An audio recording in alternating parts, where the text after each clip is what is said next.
So why or how do you go about dealing with a student who is acting out in class? Just like normally, Yeah, yeah, like yeah. normal disruptor, just Right. like talking. Um, in my specific class, like usually I just call them out. Like if I'm in the middle of like talking or lecturing or anything, I'll just say their name, look at them and say their name, and usually that gets them to quit doing what they're doing. If I don't, then it's just the proximity. I walk over to that student while I'm still talking, and if that's still not happening, then I'll take them aside while all the other kids are working, and I'll be like, "Hey, dude, what's going on? Like, why are we having issues right now?" And just kind of talk with them. But usually the name, shouting their name, not shouting, but saying Yeah. their name usually gets them refocused, or the Right. proximity portion. Okay. So like if it gets to the point where you need to take a student aside, what would you have the rest of the class do? Or would you wait until like after class is over to talk to the student? It depends on what we're doing. Like in band specifically, like I'll either have them work on their like circle spots, which is just a measure that they're having issues with. And I'm like, all right, everybody work on your circle spots. I'm going to chat with this kid. Or um, if I do take them outside or if it's after class, it just kind of depends on the situation. Like if it's a real big issue, I'll probably have like speak with them at that moment. Okay. If it could wait, if it's not that big of a deal, then I'll just talk with them in or after class. Gotcha. So it just kind of depends All right. on the severity. Um, how did you go about getting your students like respect when you first started working there? Uh, you probably hear this all the time, but it's all about the relationships. Um, like you gotta ask them about their days outside of just your class. You gotta take an interest in your kids, and um, like even now, I try my best to go to their softball games or their baseball games and make myself present because I care about the kids and I want them to know that I care about them as a human and not just a student. Like I want them to be successful as a student, but most primarily I want them to be successful humans. So just making that known and telling them or saying, how are you doing? How's your day going? Opening the door if they need somebody to talk to. Just having that open conversation with them. Um, Building relationships. Yep. Yeah. Okay. That's good to know. Just um, be real. Just be right. real with your kids. So Right. How do you go about contacting parents for the first time? I freak out before I do it. I Okay. wouldn't recommend it. I don't usually contact parents with something negative before I contact them something positive. Like that's my first reach out is I always say, and it could be like a quick email home saying, hey, just so you know, your son's doing a marvelous job in band. Keep telling him to keep like practicing at home, like blah, blah, blah, blah. And then then like you always ease it with that positive first, and you can always kind of get a sense of who your quote unquote trouble kids are going to be. So you always kind of want to be proactive in that. At least I try to. Um, but then if I have a problem or an issue that's arising, then because I have that positive rapport with the parent already established, it's a little easier than going in with the negative at first. So That um, makes just sense. yeah, just a quick message home, and I usually do sticky notes to the kids themselves saying, "You're doing a great job. Keep up the good work." Um, just to build that positive relationship with both the kids and the parents before you say, "Hey, we need to work on this." Yeah. Yeah. What about things like newsletters? Do you do newsletters and like do you have one at the beginning of the year that's like, hey, I'm Miss Sutton. this is what I expect kind of deal? I do a lot of that at the very beginning of the year, like teacher work nights, or not teacher work nights, but meet the teacher nights. I'll have like a hi, how are you type thing, and I usually send it to the kids that are starting band. Right. But like a lot of, or all of my information that is for the entire class is through our syllabus. Excuse me. So aside from just the hi, how are you type thing, all of the dates that we compete in, all of that stuff is in my syllabus. And then I usually send a quick email out or a text message out to all my parents about upcoming dates. So October, we've got 3 marching competitions. So in next Monday, this coming Monday, I'll be sending out reminders saying, hey, we've got a competition at this time, blah, blah, blah, blah. So, and I've also got that communication app called Band Right. that a lot of my parents are a part of. So I have a calendar already updated with all the dates and everything on that. So that's my communication with parents and everything. Gotcha. Do you have a booster club? Not at our school. I mean, they do, but it's for all of the organization, MISHA organization combined. They Interesting. don't have like a strict band boosters at all. Gotcha. Interesting. Okay. For elementary, so like younger, because do you do elementary? Mm-hmm. Yep. Okay, that's what how do you go about lesson planning for those days? Or like, I guess, those classes? So I have like a set curriculum plan that I do every year. Like I start with beats, I teach it for this amount of time, and then I go with rhythm and I teach it about, like, it's a curriculum map that I just kind of plot out. And then it's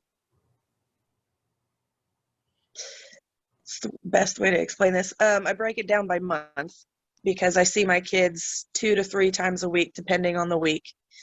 So I just break it down by month. What songs I want to use, what aspects of those songs I'm going to actually teach. And I just kind of, I don't really write out like a legit lesson plan, like, you know, those formats where you're like, here's the objective, here are the steps, and blah, blah, blah. I don't really do that. Like, I've been doing it for so long that I can really just write down the name of the song that I want, and then I already know what I'm going to be teaching type thing. I do have this online curriculum called Music Play Online, and I create my weekly lists on that program. So all of my songs, all of the interactive smartboard stuff that I want is already on this website, and it's in a list. So all I have to do is open the list for that week and then click the videos that I need. So that's, I mean, nice. If that makes any sense. Yeah. No, it does. Do you handle disciplinary actions with elementary students the same you would secondary students? Or like yes the same no. steps, kind of? Yeah. Like I'll still do the whole, it's kind of like a 3 warning, 3 strike you're out type thing. Like, okay, say your name. That's basically your first warning. And if I have to say your name again, then I'm going to be probably near you through that whole class. And then the 3rd time, I'll probably talk to you in person. It depends on like the age group. Like my preschool and kindergarteners, it's not like that, hardly, like, at all. Like, right. Granted, I don't really have all that much issues with that class or age range anyway, but I do behavioral chart type stuff as well. So I have my 5 rules in my classroom that spell out music. M is make beautiful music. U is use kind words. S is strive to do more or strive to do better. I is to include yourself in our activities, and C is caring for yourself, caring for others, and caring for the instruments and all of that stuff. So they have to show me those 5 things. And if they can show me those 5 things in the 25-minute period, then their little music note can move up on the music staff, they go all the way up to the top, they get a choice day for the reward. So just having that visual for the elementary kids is what I usually base that all off of. And the warning system works. But I don't really have to get very far because all I have to do is remind them, hey, we're working on S right now, striving to do more. So if they're laying down, I could say, are you doing better than last time? No, let's work on striving to do better type thing. It's just a lot of reminding and practicing through the classroom rules. Secondary is, I mean, they're old enough, they know my expectations, or they should know my expectations. It's just a 3-strike system. If they get to 3 and it's causing too much of an issue, then they're to the office. Like, yeah, gotcha. Yeah. No, that's really cool. I like the visual thing. It's pretty. I have one more question. For oh man, I'm sorry. My roommate came in and I lost my train of thought. Way to go, roommate. You're good. You're good. How do you go about setting up your procedures, like on day one for your classes? Like, what do you mean, my class procedures, or like? Yeah. Teaching lessons, or just classroom procedures. So what your students should do for certain activities and whatnot. Like, how do you go about setting that up when they come in? Are you talking all ages, or are you talking just secondary? All ages, yeah. Elementary kids, like, and I start this at the very beginning of the school year, like the first few days. And for elementary especially, it's going to be probably the first 2 to 3 weeks that we're just practicing procedure. My elementary kids, and the teachers know this too, their homeroom class, or their homeroom teachers, they are to wait outside my classroom door right up against the wall so I can greet my kids as they come into my room. And then this year we changed it a little bit. Basically, my line leader gets to lead the class in kind of like a snake formation, and they just have to follow the leader. So whatever they're doing, wherever they're going, and whatever they're doing, that everybody else has to copy. And that's when I'm playing my ukulele. So they kind of just get a jam out the first thing. The caboose, the last person in the line, shuts the door for me. So, and I say all of that stuff when they're up against the wall before they even enter. So it's a lot just so that communication. So when they do that, I've taught it for years that when music stops, your bodies stop.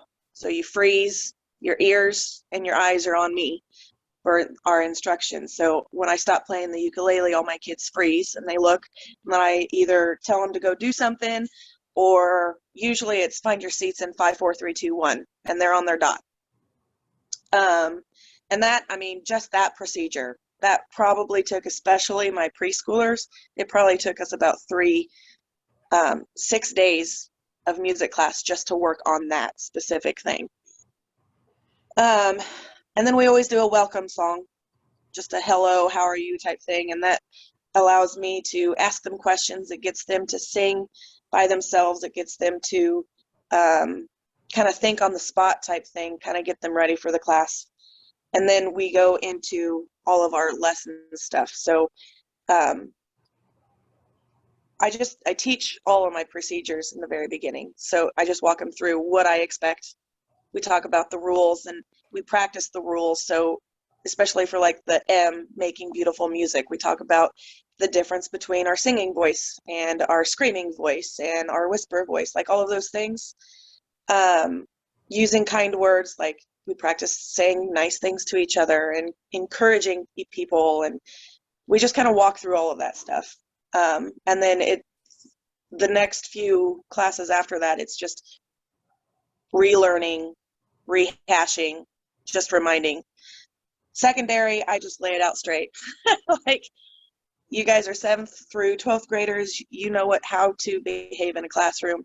These are the warnings. I usually allow the kids set up their own participation grades. We do 3 points every day, and they get to decide what they get graded on.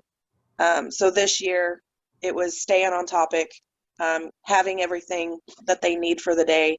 And I can't remember what the third one is off the top of my head, but so they buy into their participation points because they're the ones that create it. And just creating that culture, just I'll treat you as an adult if you really want to be treated like an adult, or I can treat you like a baby because you're acting like a baby. So it just kind of depends, And it's nice that you get them from K or pre-K, you said, right, to 12. Yeah. Yep. So you get to really see them grow. And I mean, by like 7th grade, they don't know what you're looking for. Like, what are you doing? Exactly. And that's what that's what I tell them all the time, because I've got my senior class right now. I've had them since 5th grade, and I've got if we have this Blue Jay time, which is basically just a study hall type class, last 20 minutes of the day. And there's this kid that used to be in band, but he comes into my Blue Jay hour, and he just kind of starts picking at things and pushing, or just trying to push my buttons. And I'm like, dude, how long have you known me? How long have you been like a part of my class? You know what I expect. You're not going to get away with anything. So stop. So just having that, it's all about the relationships. Like if you have a relationship with the kid, you can get really far with them. So yeah. All right. Yeah. Well, thank you for doing this. I appreciate you. Sorry for the short notice too. It's all right. Yeah. You got me on a good day, because Tuesday through Wednesday not Tuesday through Wednesday. Monday and Tuesday and Wednesday are bad days. Gotcha. So you had a good day. Yeah. I just got done. I had to do. We had a professional development for NAFME today. That's why it took me a little bit. Yeah. Holly Pippin came in, talked about elementary music stuff. Awesome. Yeah. That's good. All right. Well, thank you. Do you care if I post this on YouTube? On my YouTube channel? I don't care. Cool. Thank you. No problem. All right. I'll see you Tuesday.